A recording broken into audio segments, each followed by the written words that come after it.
Ei, escuta o Ronaldo. Você tem perguntas sem resposta? É isso mesmo.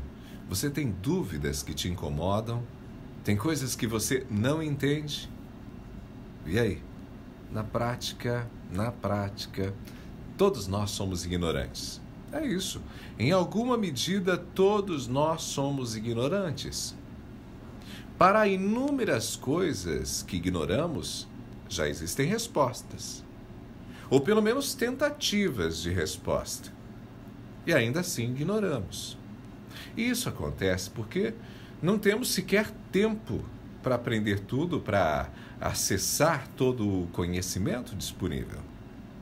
Por exemplo, eu me considero uma pessoa bastante inquieta quando o assunto é a busca pelo conhecimento. Eu sou uma pessoa que gosto de conhecer. Por isso eu leio cerca de 50 livros por ano. Parece muita coisa para muita gente. Mas digamos que eu leia nesse ritmo por mais 50 anos. Sabe quantos livros eu vou ler? Você é bom de matemática, hein? Eu vou ter lido por mais 50 anos, na média de 50 livros por ano, eu vou ter lido 2.500 obras. E quer saber quantos títulos foram vendidos apenas em 2021 no Brasil? Títulos diferentes. Foram vendidos mais de 48 mil títulos diferentes.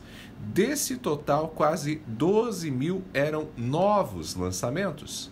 Ou seja, no único ano são lançados mais livros do que a nossa capacidade de leitura em toda uma vida. Nesse meu ritmo de 50 livros por ano, eu precisaria de mais 230 anos só para ler o que o mercado lançou no ano passado. Eu confesso a você que chega a ser deprimente fazer essa conta. Além disso, nós temos informações diárias nos jornais, revistas, na televisão, nos periódicos acadêmicos. Isso quer dizer que existe muito mais conhecimento produzido do que um humano consegue acessar. Por isso, eu e você somos ignorantes. Em alguma medida, somos ignorantes. E ainda assim, presta atenção aqui no Ronaldo, apesar de tanto conhecimento produzido, existem perguntas para as quais não temos resposta. Mas quer saber de uma coisa? Isso não deveria nos angustiar.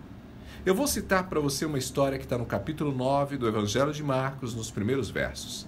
Nós temos ali o relato da transfiguração de Jesus, que a gente não entende também direito o que é. Jesus subiu ao alto de um monte, acompanhado de Pedro, Tiago e João. E ao chegar lá, aconteceu algo espetacular. O Jesus humano se transfigurou. As suas vestes ficaram mais brancas do que qualquer branco já conhecido, e ele brilhava. E para tornar o espetáculo ainda mais incrível, apareceram Moisés e Elias conversando com Cristo. Os discípulos ficaram assustados, admirados, mas sabe o que aconteceu depois? Quando Jesus estava descendo, Jesus disse aos discípulos que eles não poderiam contar nada do que tinha acontecido até que ele, Jesus, ressuscitasse.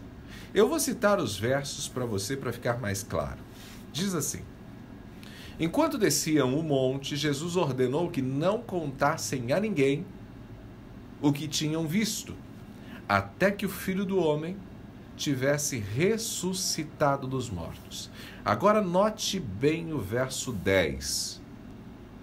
Eles guardaram segredo, mas conversavam entre si com frequência sobre o que ele, Jesus, queria dizer com ressuscitar dos mortos.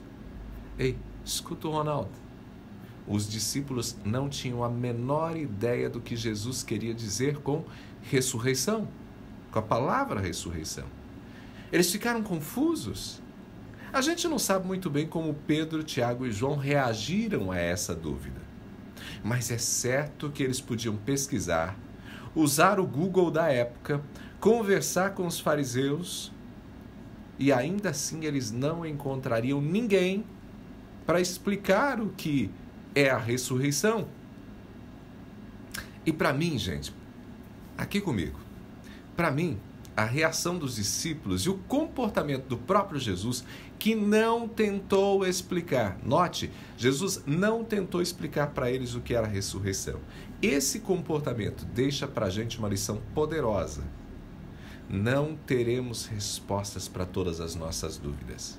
Essa é a lição. Não teremos respostas para todas as nossas dúvidas. Algumas respostas talvez tenhamos daqui a alguns anos, outras talvez apenas na eternidade. Eu acredito que Jesus não deu mais explicações para os discípulos, porque não tinha como a mente humana deles entender o que era a ressurreição. Pedro, Tiago e João precisariam vivenciar essa experiência. Eles precisariam ver o milagre da ressurreição. E observe, depois que Jesus ressuscitou, ficou tudo muito claro. Mas ainda assim, por 40 dias, Jesus caminhou, esteve com os discípulos em aparições, para que os discípulos pudessem compreender exatamente o que tinha acontecido. E aí sim, eles se tornaram propagadores da ressurreição. Por isso esse episódio deixa para todos nós uma lição, que é um lembrete, na verdade. Não tem problema em não ter respostas para tudo. Não tem problema. A tentativa de encontrar respostas para tudo muitas vezes nos leva a inventar respostas. Portanto, sossega o coração aí. No tempo certo, tudo será esclarecido. E se não for nesta vida, nós teremos uma eternidade. Eu confio nisso. Teremos uma eternidade para entender o que hoje nos parece confuso. Pegou a ideia? Guarda essa palavra no coração. E se abençoou você, curta, comente e compartilhe com um montão de gente para abençoar outras pessoas. Abraços do Ronaldo. Obrigado pelo carinho. A gente se fala.